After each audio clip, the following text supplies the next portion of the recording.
Now think about this for a moment.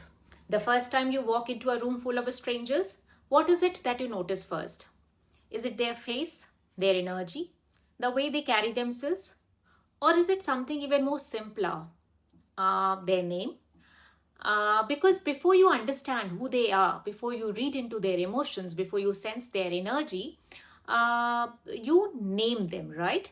You identify them.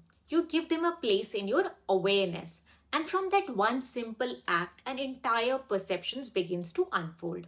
Now, tarot, my dear, works in the very similar way.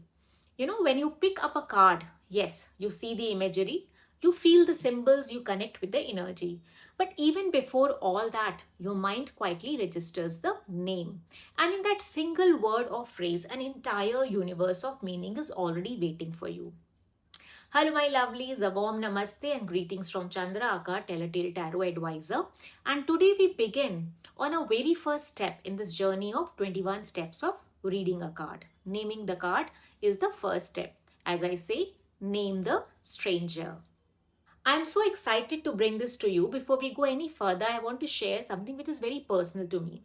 Now, this inspiration behind the entire series, as I mentioned right in the step 0, came from a living legend in the world of tarot, Mary K. Greer. She's a teacher, she's a scholar, she's a guiding light for so many of us who walk this path. And her book, 21 Ways to Read a Tarot Card, has been honestly a cornerstone of my journey. Now, for the longest time, this has been my go-to reference, my quiet companion, almost like a Bible I keep returning to again and again. And I feel incredibly grateful to share that I have had the opportunity to be in touch with her, to correspond with her on a one-on-one. It is one of those moments that humbles you, grounds you, and reminds you why you started it in the first place. And somewhere quietly, there is also a dream to meet her someday, to sit across from her and simply say thank you. Thank you from the bottom of my heart. Now, while this series is my gentle nudge, bite-sized tutorials for those who wish to learn tarot but may lack the time or the tenacity, I would strongly recommend that you buy this book and read it for yourself. Okay, now so what you are experiencing in this series is my humble tribute to her genius. Through my 12 years of readings, over 50,000 client sessions, and my deep love for spiritual storytelling. Now, her work has been grounding point for me, a pivot in my learning, a compass I have returned to time and again, especially through my journey with the tarot. And now that I have shared in this piece of my heart with you. Now let's step forward together into the series. Now here is the thing. Most of us were taught to read tarot by memorizing a list of meanings. You flash a card, you recall their definition. There is nothing wrong with that. It is the foundation. But Mary invites us to do something more powerful. She invites us to slow down, to truly listen to what each layer of the card is telling us. And step 1 is beautifully simple. Start with the name of the card. Say it out loud. Let it land. Now sit with it just for a minute. Now think about this. Have you ever heard a word and instantly something inside you shifted? Before you even had a time to think, a memory rose up, a feeling stirred, your body responded in its own quiet way. Now there is this famous line by William Shakespeare, "A rose by any other name would smell as sweet." And yes, on the surface, it tells us that a thing is what it is regardless of what we call it. But let's pause here for a moment and gently turn it around. What happened when you hear the word rose? For someone, it may feel like love, bring forward happy romantic memories. For someone else, it may remind them of loss, a painful heartbreak.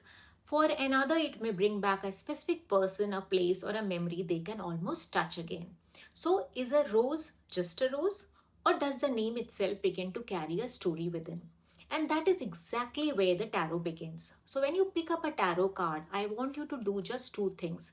First, ask yourself, what does this word mean in everyday language? Not the tarot meaning, not the textbook meaning, just the simple human ordinary meaning of that word. And then second, ask yourself, what does this word mean to you?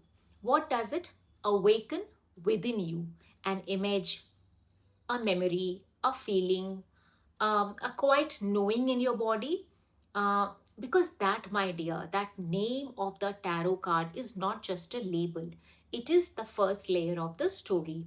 And the story, as I always say, it begins with a single word. Now, for example, let us try this right now. Take this card, the Fool. Just say it out aloud. The Fool. The Fool. In everyday language, a fool is someone who is reckless, naive, a little ridiculous, yes, a jester. We say don't be a fool as a warning. We say a fool's errand, to dismiss something or someone we think is hopeless, right? But now here is what is fascinating, my dear. Now, historically, the fool was a court jester. We remember the Birbal from the Akbar court, right? And the court jester was the one person in the entire kingdom who was allowed to speak the truth directly to the king, because he was just a fool and nobody took him seriously. And that invisibility was his greatest power. How does that reframe the fool in a reading? Suddenly, this is not merely a card about new beginnings. It is about the radical, unguarded freedom. It is about, this world of expectations. It is a world of courage to speak the truth. Because you've stopped being afraid of how you look and you found all of that before even opening the card's imagery just from the name. Now let's look at the second example, the High Priestess. Now close your eyes for one moment and be with me. The High Priestess. Now what does that mean? What does high mean to you? Elevated? Above the ordinary? Something or someone who's not of this everyday world, right? Now what does priestess means? A keeper of a sacred knowledge? A guardian of mysteries? Someone who stands between the seen and the unseen and chooses what is revealed and to whom, right? Now, before you have even looked at the card, the moonlight at her feet, the pillars of the ancient temples, the still and the knowing expression on her face, her name has already told you everything. Now, this is not for the casual question. This is the question that you're almost afraid to ask. That is the power hidden in a single name, my dear, as long as you are calling it loud with awareness. Now you practice today. Here is your reflection exercise. I call it name before image practice. Take any 3 cards from your deck. Place them face down. Now flip them over one at a time, but cover the image with your hand. Read only the name. Write down at least 3 words. The more words, the merrier. And the 3 feelings that rise in you from that name alone. Then you uncover the image. Now see what matches. See what surprises you. I promise you, you will discover what you already know far more than you think. And this, my dear, is a step 1 of a step 21. Stay with me. There is so much more waiting for you on this journey. And while we are here, taking this very first step together, how about we anchor it? Go ahead, press that little bell icon, like this video, share it with someone who might need to see it, so we know this journey has truly begun together. And if you feel called to go deeper, to explore my offerings, you are more than welcome to visit me on my website.